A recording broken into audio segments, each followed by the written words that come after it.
Hi மக்களே, எல்லாரும் எப்படி இருக்கீங்க? நான் இன்னைக்கு ஒரு சிஸ்டர் என் வீடியோவில் ஒரு டவுட் கேட்டிருந்தாங்க. அந்த டயாலிஸ் பண்ணும்போது உங்களுக்கு வலிக்குமா, எப்படி எப்படி டயாலிஸ் பண்ணுவாங்க அப்படின்ட்டு. நான் இன்றைக்கி அதுதான் உங்களுக்கு சொல்ல எனக்கு தெரிஞ்சது நான் சொல்ல போகிறேன், அவ்வளோதான். டயாலிஸ் பண்ணும்போது நான் முதலே சொல்லியிருக்கேன்ல, ஒரு பிஸ்டுலா ஆப்ரேஷன் அந்த இடத்துல பண்ணியிருக்காங்க. பார்த்தீங்களா, தெரியுதா என்னன்னு தெரியலையே. இந்த இதில் பண்ணியிருக்காங்களா, இந்த இதில் ஃபிஸ்டுலா ஆப்ரேஷன் பண்ணுவாங்களா. இது ஏதோ ஒரு 2 நரம்பை ஜாயின் பண்ணுறதுன்னு தான் எனக்கு நர்ஸு சொல்லி நான் கேள்விப்பட்டிருக்கேன்.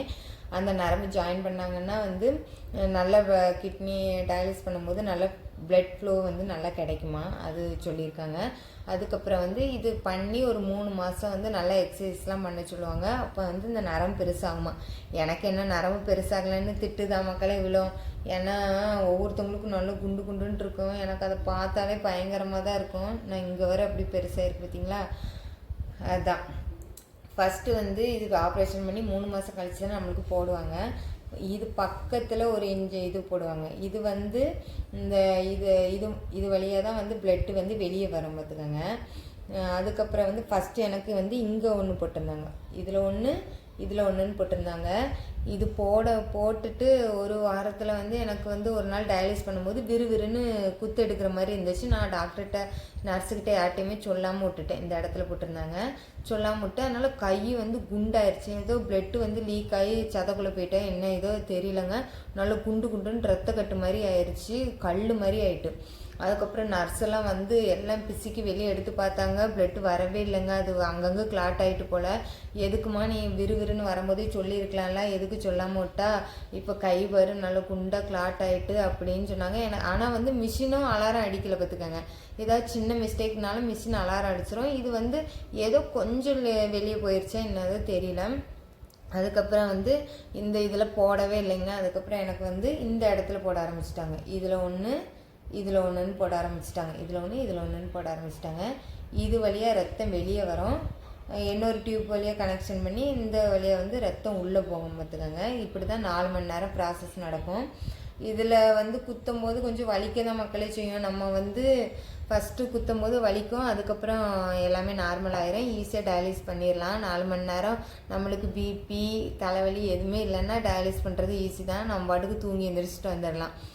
அது நிறைய வயசானவங்கலாம் அது பாட்டுக்கு வருவாங்க, தூங்குவாங்க, எந்திரிச்சு போவாங்க. என்னால் முடியாது, எனக்கு தலைவலி வந்துடுமோ. அதனால் நான் கொட்டை முழிச்சு தான் இருப்பேன். இது இப்படி இதுக்கு நல்ல மருந்து போடணும் மக்களே. மருந்து போட்டால் மட்டும்தான் அந்த பிளட் கிளாட்டெல்லாம் கரைஞ்சி போயிடும். இல்லைன்னு வச்சுக்கோங்களேன், நான்லாம் ஒரு நாள் விட்டு ஒரு நாள் போகிறனால கண்டிப்பாக ஒரு நாளைக்கு 6-7 டைம் மருந்து போட்டே ஆகணும்.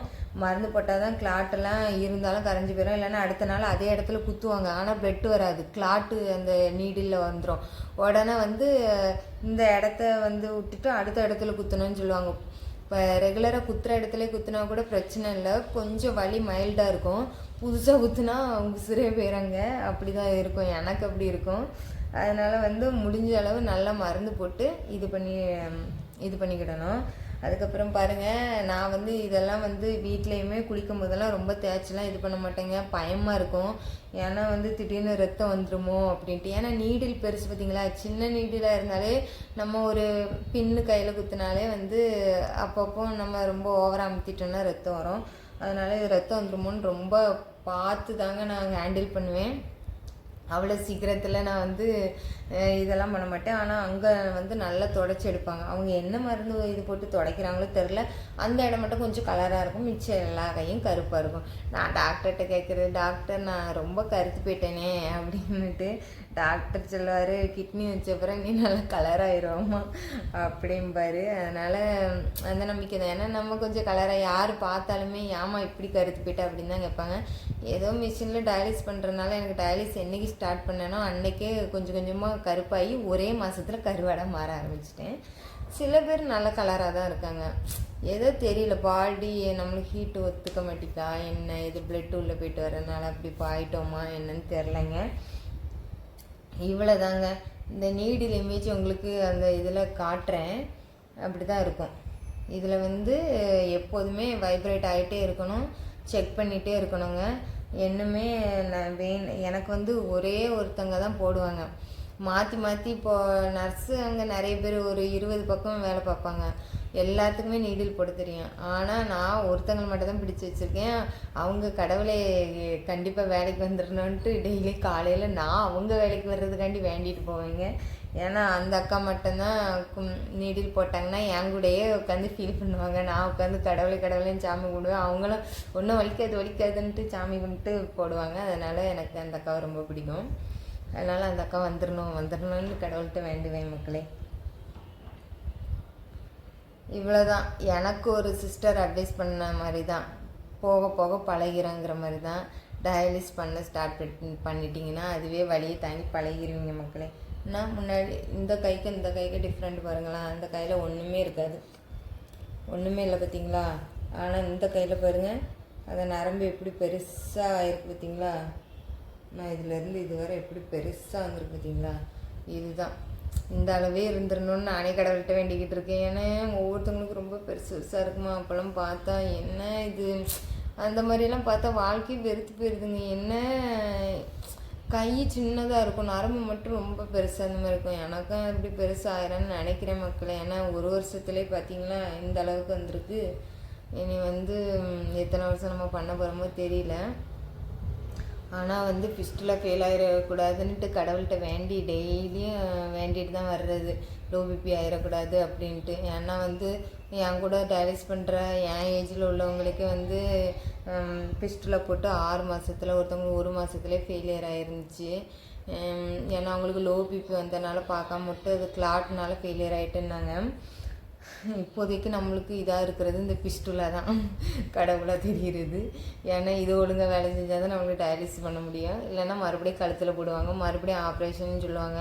இந்த ஆப்ரேஷன் பண்ணும்போதே ஏதோ சுடு தண்ணி அது இதுன்னெலாம் ஊற்றுற மாதிரி ஃபீல் ஆகி, ஷாக்கு கொடுக்குற மாதிரிலாம் ஃபீல் ஆகி ரொம்ப கஷ்டப்பட்டாங்க. அந்த ஆப்ரேஷன் பண்ணி முடிக்கிறதுக்குள்ளே அழுதுட்டேன்.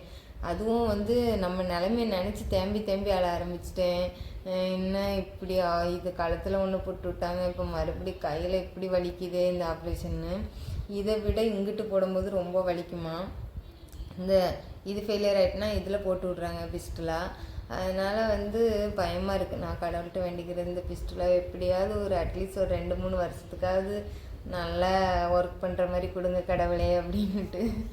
சரி மக்களே, சப்ஸ்கிரைப் பண்ணுங்கள், பிடிச்சிருந்தால் லைக் பண்ணுங்கள் மக்களே. நீங்கள் எல்லாருமே நினைக்கலாம் எதுக்கு இந்த பிள்ளை வளையலே போட மாட்டேங்குதுன்னு. நான் இந்த கிட்னி ஃபெயிலியருக்கு முன்னாடி தான் மக்களே ஒரு பிளாக் கலரில் எல்லாருமே டிஜிட்டல் வாட்ச் மாதிரி போடுறாங்களேன்னு ஒன்று வாங்கினேன் ஆசைப்பட்டு.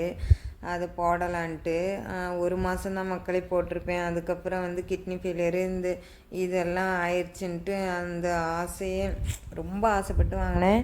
அந்த ஆசையே இதாகிடுச்சு மக்களே. இது மேலே அது போடக்கூடாதான் அப்படி தான் எங்கள் டாக்டர் சொன்னாங்க. அதெல்லாம் கெட்டாதீங்க, வலது கையில் கெட்டுங்கன்னு. எனக்கு வலது கையில் கெட்டிலாம் இதே பழக்கமே கிடையாது. அப்புறம் வளையலும் நான் மாடலாக போடணும்னு ஆசைப்படுவேன். ஆனால் வளையலுமே இப்போ போட முடியறது இல்லைங்க, பயமாக இருக்குது. நான் சட்டுன்னு அசைக்கிறதுனால அங்கிட்டு இங்கிட்டு அடி வாங்கிடுது. அது இது மேலே அடிபட்டுருச்சுன்னா அவ்வளோதாங்க, ஃபெயிலியர் ஆயிரும். அதனாலே நான் வளையலும் போடுறதில்ல மக்களே. அதான் நீங்கள் எல்லா வீடியோலும் பார்த்துருப்பீங்க என்ன மொட்டை கையாகவே இருக்குதுன்ட்டு. அதனால தான் வளையல் போடுறதில்ல. நேற்று தீபாவளி அன்னைக்கு கொஞ்சம் நேரம் வளையல் போட்டிருந்தேன். வளையல் போட்டு போனேன், மறுபடியும் கழட்ட சொல்லிட்டாங்க நீடில் போடணுன்ட்டு. அதனால் கழட்டிட்டேன் மக்களே.